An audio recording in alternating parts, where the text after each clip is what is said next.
महाराष्ट्रातल्या मराठी माणसाला एकत्र करून मराठा आरक्षणाचा जो अलौकिक लढा मनोज जरांगे पाटलांनी उभा केला, त्याला खऱ्या अर्थानं सलाम केला पाहिजे. त्यांच्या आंदोलनानं यश पदरात पडलंच, परंतु ते यश टिकाऊ आहे असं अनेकांचं म्हणणं नाही. अगदी मनोज जरांगे पाटलांचं सुद्धा मत आहे की हे कायद्याच्या चौकटीत टिकणारं नाही किंवा मराठा समाजाला पूर्ण न्याय मिळाला नाही. याचं कारण असं आहे की 52% जी अट आहे आरक्षणाची, ती अट रद्द झाल्याशिवाय मराठा समाजाला खऱ्या अर्थानं न्याय मिळणार नाही. आणि मराठा समाजाला न्याय मिळवायचा असेल तर संसदेमध्ये नवीन कायदा पारित होणं गरजेचं आहे. 52%ची अट शिथिल होऊन त्याच्यामध्ये वाढ होणं आवश्यक आहे. आणि हा अधिकार फक्त संसदेला आहे. जर संसदेला हा अधिकार आहे तर हे बिल मंजूर करून घेण्यासाठी, तिथं कायदा करून घेण्यासाठी मनोज जरांगे पाटलांसारखा एक योद्धा संसदेमध्ये असायला हवा.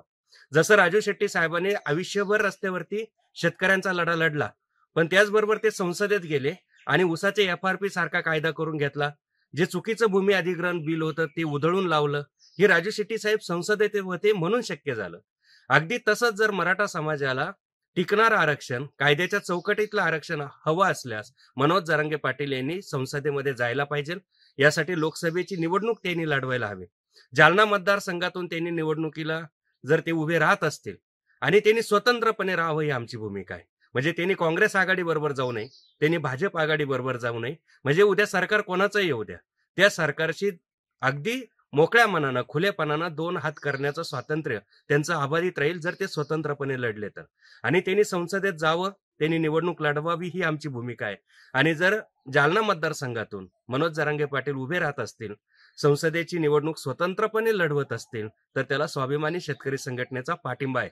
अर्थात काय भूमिका घ्यायची हा त्यांचा अधिकार आहे, पण मनोज जरांगे पाटलांसारखा, राजू शेट्टी साहेबांसारखा माणूस हा संसदेमध्ये असायला हवे, अशी आमची प्रामाणिक भावना आहे. राजकारणातील प्रत्येक अचूक बातमीचे सर्वात आधी अपडेट्स मिळवण्यासाठी सरकारनामाच्या सर्व सोशल मीडिया प्लॅटफॉर्मला लाईक, फॉलो आणि सबस्क्राईब करा. तसंच सर्व नोटिफिकेशनसाठी बेल आयकॉन प्रेस करायला विसरू नका.